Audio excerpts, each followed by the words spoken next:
Our top story now at 5. The U.S. Senate is slated to vote this week on a bipartisan bill that addresses border security. It's a $118 billion package that also tackles aid for Ukraine and Israel. Senator John Cornyn touched on this briefly during a policy panel discussion in San Antonio today. KENS 5 reporter Zach Briggs is live with how Cornyn and others say this bill could shape immigration policy. Well, the bill's 370 pages, and already Senator Cornyn and Republican colleagues expressing concern about this legislation as it stands when it comes to border enforcement.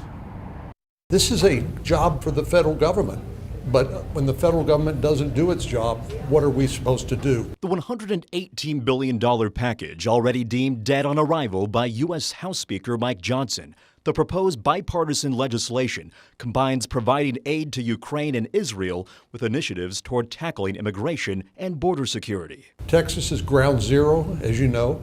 It's overwhelmed our border communities, the taxpayers of our state.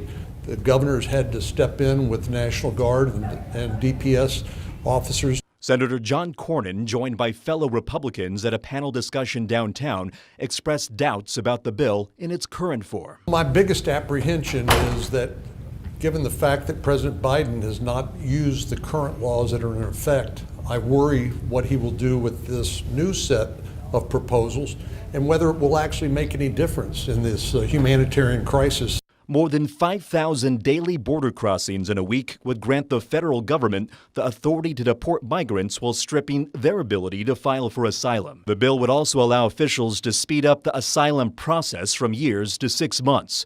And it would also create a new process for the U.S. Citizenship and Immigration Services to decide asylum claims without the courts.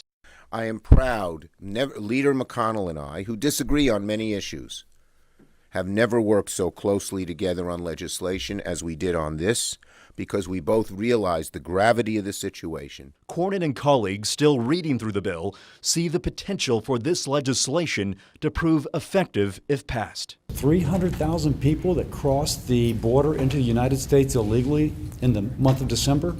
Under this bill, that may have been cut to like 100,000. So getting it right is important.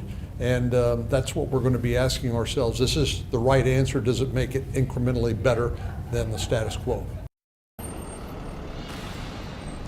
And the bill also affords funding for additional border security personnel and providing money to local governments like San Antonio that provide care for migrants who come to the city. And as far as when this legislation will be voted upon, that's set to take place on Wednesday evening. In San Antonio, Zach Briggs, KENS 5. Thank you, Zach.